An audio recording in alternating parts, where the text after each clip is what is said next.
क्या होता है अर्निंग पर शेयर?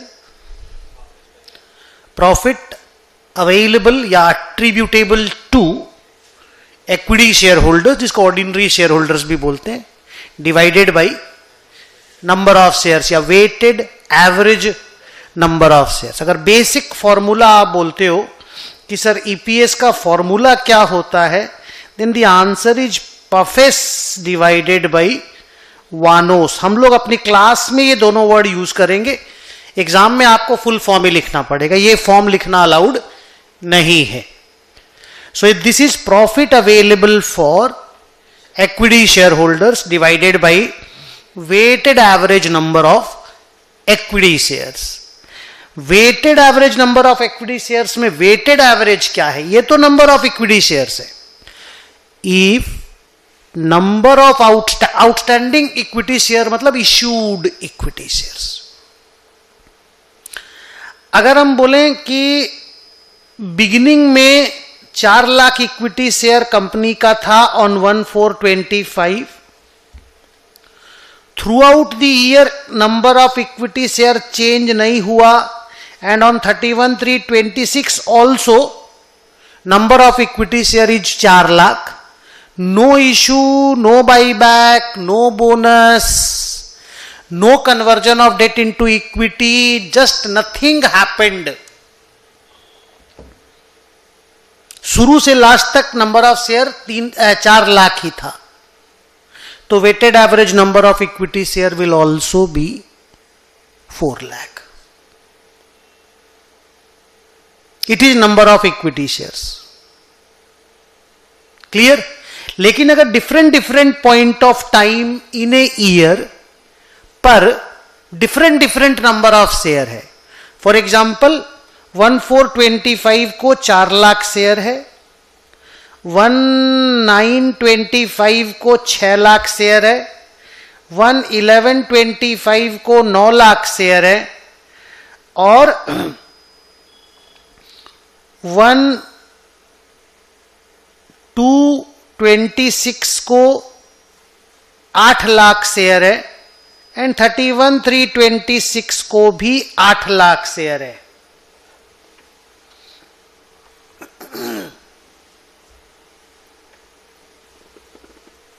ये और ये सेम रहने का लॉजिक समझते हो? कभी तो सेम भी रहेगा रे बाबा, आप समझ मेरी बात को। ये आखिरी बार हमने यहां पे बाई बैक किया है, तो ये अपना ओपनिंग नंबर ऑफ शेयर है। इस पीरियड में हमने 2 लाख इश्यू किया, इस पीरियड में हमने 3 लाख इश्यू किया, इस पीरियड में हमने, पीरियड भी क्या, डेट में,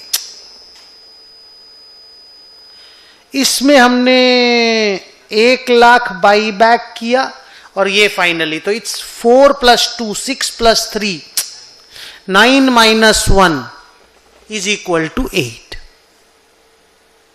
अब इसमें weighted average number of share का कहानी क्या है?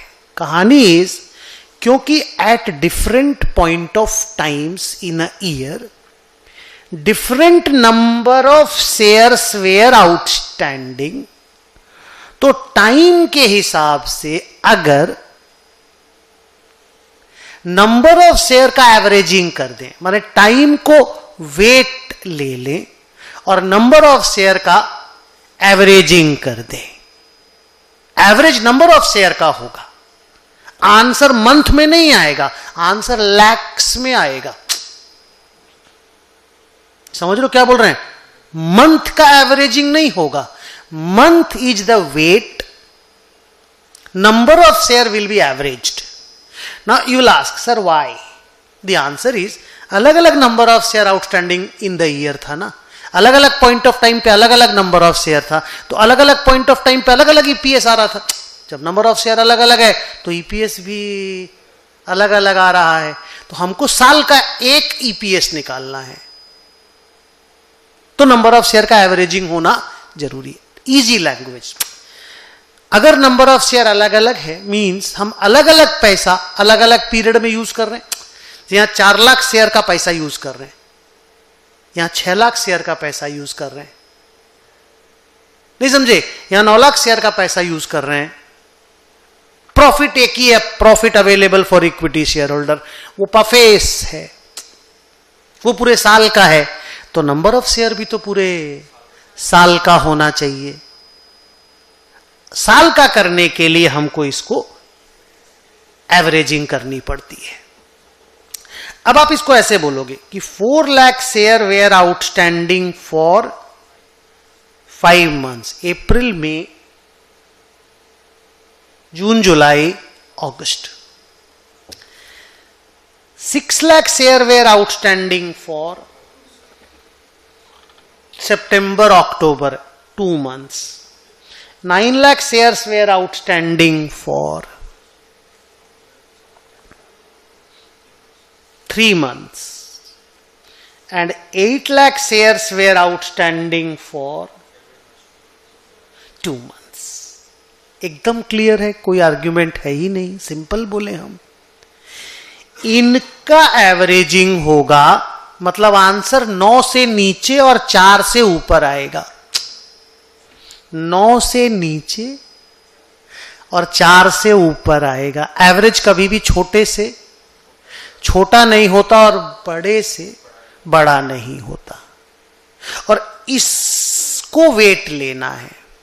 मतलब 4 5 जा 20, 6 2 जा 12, 9 3 जा 27, 8 2 जा 16, and this is 12।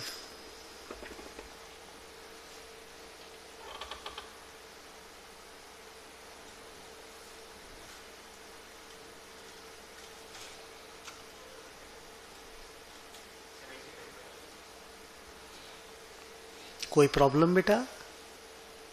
अगर मैं बोलूं मेरा weighted average number of share कितना है, तो आप बोलेंगे 75 divided by 12, and that is 6.25। तो जो भी अपना पफेस आएगा उसको हम 6.25 से डिवाइड करेंगे, क्योंकि ऑन एन एवरेज पूरे साल भर 6.25 were the number of share outstanding. ऐसे किसी भी वक्त 6.25 नहीं था, एक पर्टिकुलर पॉइंट ऑफ टाइम में 6.25 कभी भी नहीं है, पर एवरेज में 6.25 लेना है। लॉजिक के साथ समझ में आ गया? खाली हाँ बोलो या ना बोलो।